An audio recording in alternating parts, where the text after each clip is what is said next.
প্রায় ২ বছরের চেষ্টায় নিজের উদ্যোগে মসলিন শাড়ি তৈরি করে প্রশংসায় ভাসছেন পাবনার সোহেল রানা। নিজের মেধা শ্রম দিয়ে তৈরি এই শাড়ি প্রধানমন্ত্রীকে উপহার হিসেবে দিতে চান তিনি। আর সহযোগিতা পেলে আরও মসলিন কাপড় তৈরি করে সারা বিশ্বে বাংলার ঐতিহ্য তুলে ধরতে চান। মুস্তাফিজুর রহমানের তথ্য ছবিতে প্রতিবেদন। 2014 সালে শিক্ষা জীবন শেষ করে নারায়ণগঞ্জের একটি পোশাক কারখানার চাকরিতে যোগ দেন পাবনার সোহেল রানা। কিন্তু 2019 সালে করোনার সময় চাকরি হারিয়ে ফিরে আসেন নিজের গ্রাম সাঁথিয়াতে।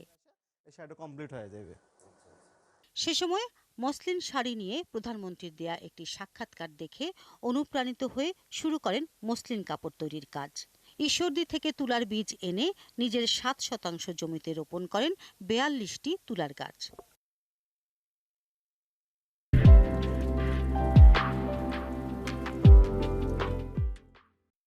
সেই বীজ থেকে হওয়া গাছের তুলা সংগ্রহ করে সুতা তৈরি করেন।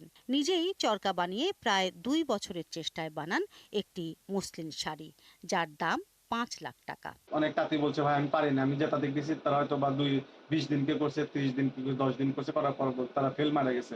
পরে একটা তাঁতি সে বলছে ঠিক আছে ভাই অনেকে তো পারলো না, তাহলে আমাকে একটু দেন আমি একটু দেখি। পরে ওই তাঁতির কাছে দেওয়া হলো। পরে ওই তাঁতি দীর্ঘ 5 মাস সময়ের পরে আমাকে শাড়িটা কমপ্লিট করে দেয়। এলাকার মানুষ বলছে প্রথম দিকে বিষয়টি পাগলামো মনে হলেও শাড়িটি দেখে ভালো লাগছে। মাঝে মাঝে আমার কাছ থেকে ব্যাগ নিয়ে গেছে, কুটা নিয়ে গেছে, নিয়ে যা অল্প করে মানে পলিথিন করে তুলা নিয়ে এসে আমার দোকানে রাখছে, আমাকে দেখাইছে। আংটির মধ্যে ধুয়ে দেওয়া যায় ঢোকা শাড়িটা, খুব সুন্দর হয়েছে শাড়িটা। তবে সহযোগিতা না পেলে ব্যয়বহুল এই শাড়ি তৈরি আর সম্ভব হবে না বলেন স্বজনরা। যদি সরকার চায় এটা বাণিজ্যিকভাবে উৎপাদনের, তাহলে সরকারের এর কাছে দাবি থাকবে এটার অবশ্যই সরকারি বেসরকারি আন্তর্জাতিক দাতা সংস্থাগুলোর সহযোগিতা, সার্বিক সহযোগিতা। শাড়ির কারিগর আরও জানান, প্রধানমন্ত্রীর কথা শুনেই অদম্য আগ্রহে এগিয়ে যান তিনি। আর প্রথম বানানো শাড়িটা প্রধানমন্ত্রীকেই উপহার দিতে চান।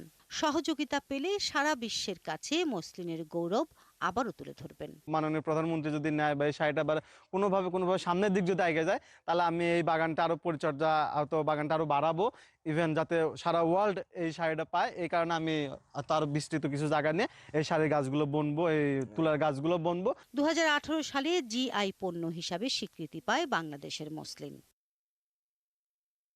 শিল্পী মহলানবিশ, 71।